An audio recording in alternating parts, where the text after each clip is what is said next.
Yes, sir. We'd like to welcome everybody to Monday Night Football Madness, presented to you by the Underworld Mix Show and FantasyFootballStud.com. We're down here for the first Thursday night game of the season. Atlanta, Georgia. It's the Atlanta Falcons versus the Baltimore Ravens. 6-2 teams going head-to-head to see what the business is. This is a special edition of the pregame show. We're 8 games, which is halfway through the season. So we're going to talk about the Falcons. We're going to talk about the NFL. We're going to talk about fantasy football. And we're going to get you ready for the big game tonight. So we're going to run to a quick commercial break and be right back. But once again, it's the Underworld Mix Show and Monday Night Football Madness at the first Thursday night game of the football season. Atlanta Falcons and Baltimore Ravens. Let's go.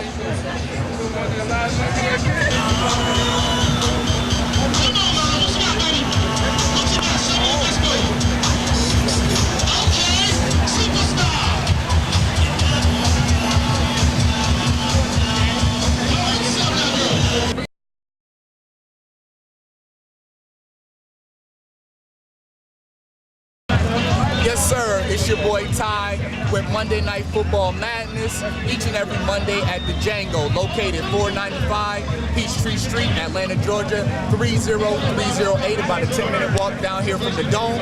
And look who I have with me, none other than the Dirty Bird herself on Monday Night Football Madness, the Underworld Mix Show. Why don't you tell everybody out there in Atlanta what's up and let them know what's going to happen tonight. Hootie hoo, Falcon fans. This is Carolyn, your Atlanta Falcons bird lady. I'm here at the Georgia Dome for Monday Night Madness, which is Monday Night Football here. The Atlanta Falcons versus the Baltimore Ravens is going down like popcorn here. So make sure you're in the place. Enjoy Monday Night Madness every Monday night at the DJANGOs here in the Hootie hoo! Hey, so you heard it first, football fans, straight from the official Atlanta Falcons bird lady. Herself, each and every Monday. Come on out to the DJANGOs, 495 Peachtree Street, Atlanta, Georgia, 30308 for Monday Night Football Madness. You may even get a chance to see the beautiful bird. Hootie hoo. Good. All right. Thanks.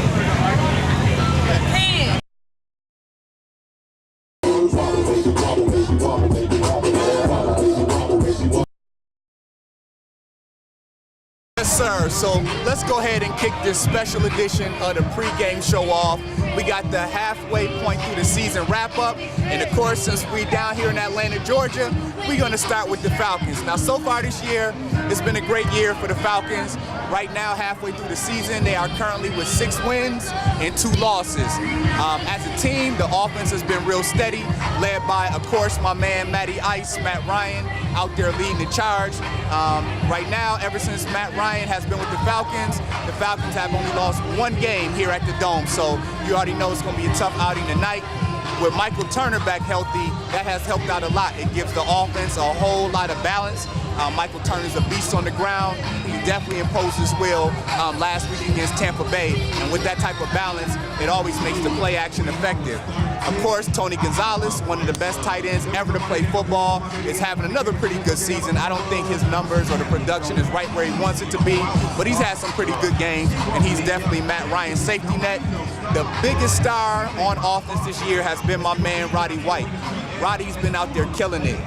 Roddy is top 5 in the league in TD receptions, and catches, and yards. There hasn't been a corner this year that's been able to stop Roddy. Him and Matty Ice have been the top duo that's hooked up so far this year. The Falcons' offensive line has been pretty steady. When you flip it over to the defensive side of the ball, I would say the defense has done just enough to get by. Different weeks and different games, and that's what you need in a good team. You have different players stepping up on the defensive line. John Abraham is always a beast you got to watch out for coming off the end. Definitely got to shout out my man Curtis Lofton. Curtis Lofton is a beast at middle linebacker. The rookie Sean Witherspoon should be back tonight. So I'm really feeling the Falcons linebacking core. The secondary is where my concerns lie. Again, it's not a star-studded cast, but they do enough to get the job done and get timely turnovers when they need.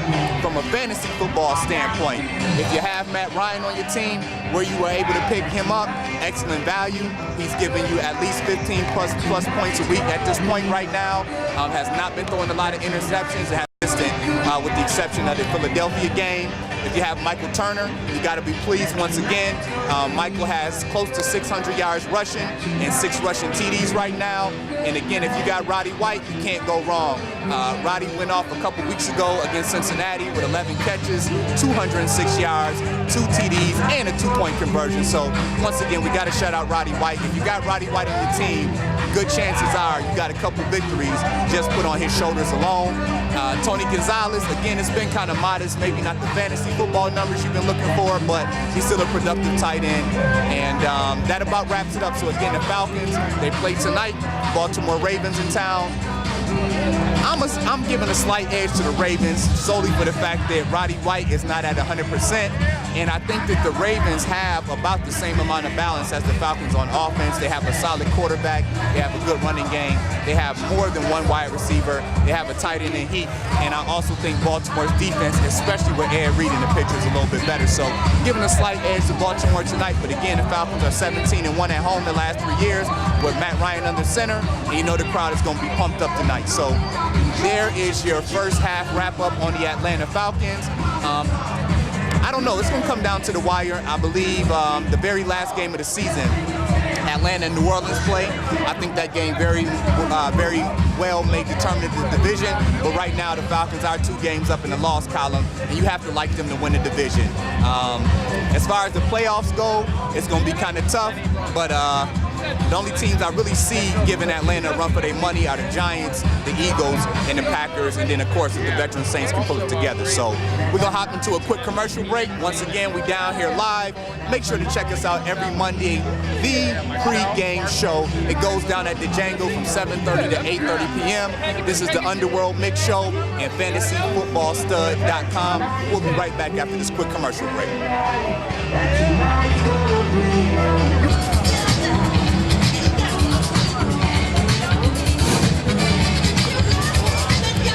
Yes, sir. Once again, it's Ty in the Underworld Mix Show, Monday Night Football Madness on location, special edition, halfway through the season show down here at the Georgia Dome. Getting ready for the Atlanta Falcons versus Baltimore Ravens football game. Big game tonight, 2 6-2 teams, possible Super Bowl preview. I have with me some people actually in town from Baltimore, so I wanted to get some feedback from them and find out exactly what's going on. How do you guys feeling about tonight? What, the Ravens gonna win this game? A, the Ravens are going to win. B, it will be a close game. All right. And so far, you know, since you're actually from Baltimore, how are the fans feeling? What's like the vibe in the city? Are they thinking Super Bowl, playoffs, lucky season? Very excited. And yes, we have the Super Bowl looking to be in Dallas. Looking to be in Dallas, okay. Now, what about you? Other loyal Ravens fans? That's right. We actually go to Emory University in Atlanta, and there are a good amount of Ravens fans that go to the school as well. And we all feel that the Ravens could possibly make the Super Bowl this year. We're looking forward to it, and hopefully I'll be there in Dallas with them as well. Okay, sounds good. So you heard it first.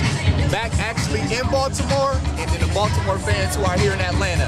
The Ravens got Super Bowl on their mind, and I think tonight is a great test. But a tough road game on a short week for them to test their fortitude to see if they can actually make it happen, all right? So once again, it's Monday Night Football Madness with the Atlanta Falcons and Baltimore Ravens.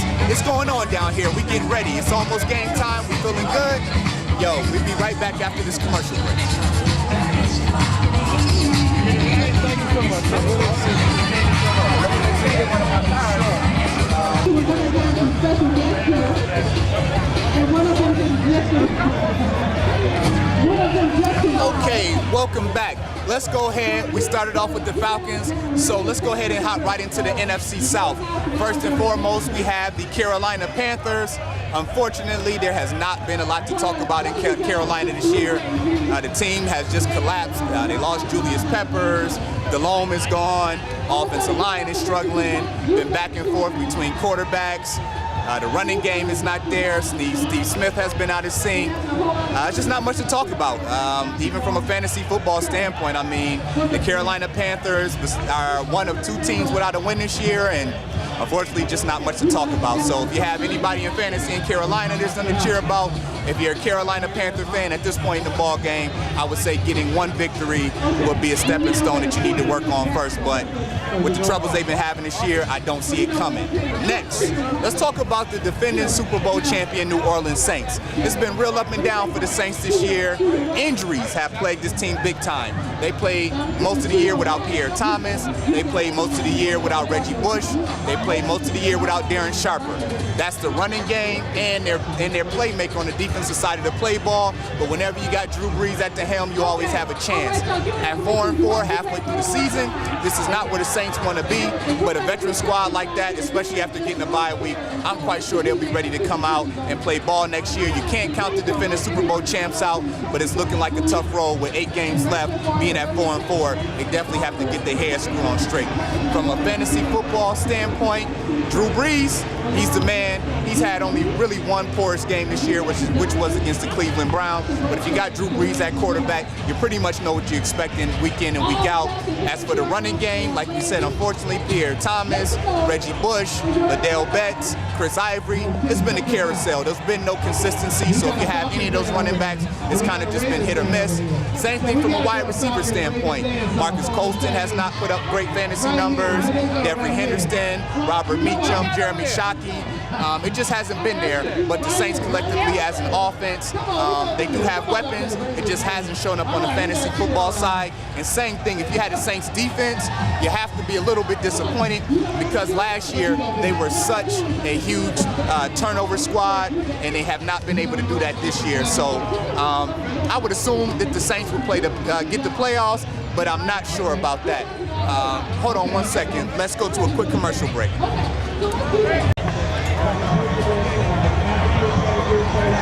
All right, sorry about that. Had to go to a quick commercial break. Let's go ahead and wrap up the NFC South. We started off with the Falcons. We talked about the Saints. We talked about the Carolina Panthers. The Tampa Bay Buccaneers, one of the surprise teams this year in the NFL under young coach Raheem Morris, young quarterback Josh Freeman.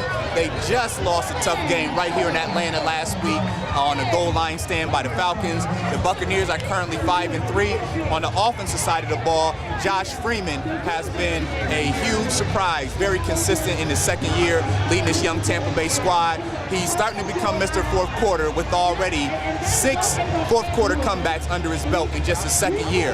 The running game had been kind of spotty. It started off with Cadillac Williams. Derek Ward got into the mix a little bit, but LeGarrette Blount, the rookie from Oregon, has taken over here in the last couple weeks. He's the bruising type of back that this team needs to provide them with the balance. You got Kellen Winslow, who has had a fairly good year. Their offensive line is doing a good job. This is a very young team. I like what I'm seeing out of the Buccaneers. Got a shout out right now. Offensive Rookie of the Year candidate. I would think he would get most people vote. My man Mike Williams, he's straight from Buffalo, New York, so we got to shout that out. Buffalo, New York in the building, Syracuse University in the building.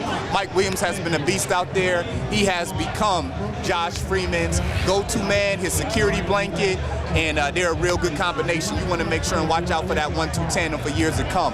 On the defensive side of the ball, the stars so far have been in the secondary. My man Aqib Talib is out there doing his thing. He's a ball hawk. He's a cover corner. He's making a lot of things happen on the defensive side of the ball.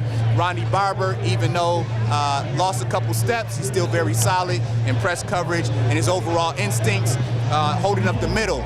All-pro linebacker Barrett Rule doing a great job, always keeps his nose around the ball, is a great tackler. And on the front line, you have rookie Gerald McCoy, along with the rest of that young Bucs line. They have to step it up a notch and create some more pressure on the quarterback in order for some things to happen. But again, I really like what Tampa Bay is doing with this young squad. I think they have a great future ahead of them if they can keep this team together. Real quick on the fantasy side, again, if you have Mike Williams, especially where you were able to pick him up in a fantasy draft, excellent value. He's had 10+ points in 5 out of 8 games this year. If you have Josh Freeman on the low, a lot of people don't know, Josh Freeman has been one of the more consistent fantasy quarterbacks this year. So if you have him on your team,